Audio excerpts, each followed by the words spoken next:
മലയാള ചലച്ചിത്ര അഭിനേതാക്കളുടെ സംഘടനയായ അമ്മയുടെ ഭാരവാഹികളെ തെരഞ്ഞെടുത്തു. നടൻ സിദ്ദീഖ് അമ്മയുടെ ജനറൽ സെക്രട്ടറിയായി തെരഞ്ഞെടുക്കപ്പെട്ടു. വൈസ് പ്രസിഡന്റുമാരായി ജഗദീഷിനെയും ജയൻ ചേർത്തലയെയും തെരഞ്ഞെടുത്തു. പ്രസിഡന്റ് സ്ഥാനത്തേക്ക് മോഹൻലാലും ട്രഷറർ സ്ഥാനത്തേക്ക് ഉണ്ണി മുകുന്ദനും എതിരില്ലാതെ തെരഞ്ഞെടുക്കപ്പെട്ടിരുന്നു. സുധീഷ് ഗോപാൽ ചേർന്നുണ്ട്. സുധീഷ, എന്താണ് ഏറ്റവും പുതിയ വിവരങ്ങൾ?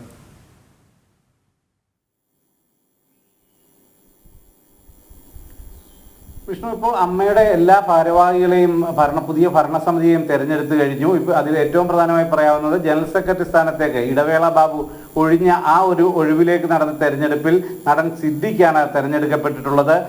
പ്രസിഡന്റായി മോഹൻലാലും ട്രഷററായി ഉണ്ണി മുകുന്ദനും എതിരില്ലാതെ തെരഞ്ഞെടുത്തിരുന്നു. വൈസ് പ്രസിഡന്റുമാരായി ജഗദീഷും ജയൻ ചേർത്തലയുമാണ് തെരഞ്ഞെടുക്കപ്പെട്ടിട്ടുള്ളത്.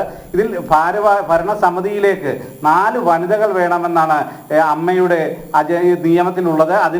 അതിന്റെ അടിസ്ഥാനത്തിൽ തെരഞ്ഞെടുത്തപ്പോൾ ആ 4 വനിതകളെ തെരഞ്ഞെടുക്കുന്നതിനെ ചൊല്ലി ചില തർക്കങ്ങൾ ഉണ്ടായിരുന്നു.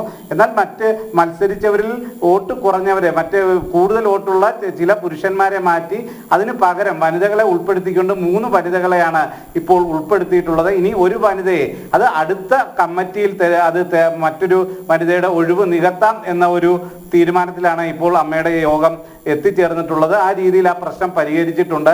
ഏറ്റവും പ്രധാനമായും ഇപ്പോൾ കമ്മിറ്റിയിലേക്ക് വന്നിട്ടുള്ളത് സുരാജ് വെഞ്ഞാറമൂട്, കലാഭവൻ ഷാജോൺ, അതിനു പുറമെ ജോയി മാത്യു, സുരേഷ് കൃഷ്ണ, ടിനി ടോം, അനന്യ, വിനു മോഹൻ, ടൊവിനോ തോമസ്, അൻസിബ ഹസൻ, സരയു എന്നിവരെയാണ് ഇപ്പോൾ ഭരണസമിതിയിലേക്ക് ഈ ഭാരവാഹികൾക്ക് പുറമെ തെരഞ്ഞെടുത്തിട്ടുള്ളത്. ഇനി ഒരു വനിതയെ അത് ആര് വേണമെന്നത് സംബന്ധിച്ചുള്ള ഒരു അന്തിമ തീരുമാനത്തിലേക്ക് എത്തിയിട്ടില്ല.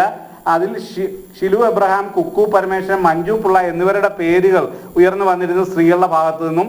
എന്നാൽ അതിലെ തീരുമാനം അടുത്ത കമ്മിറ്റിയിലാവും ഉണ്ടാവുക. വിഷ്ണു. യെസ്.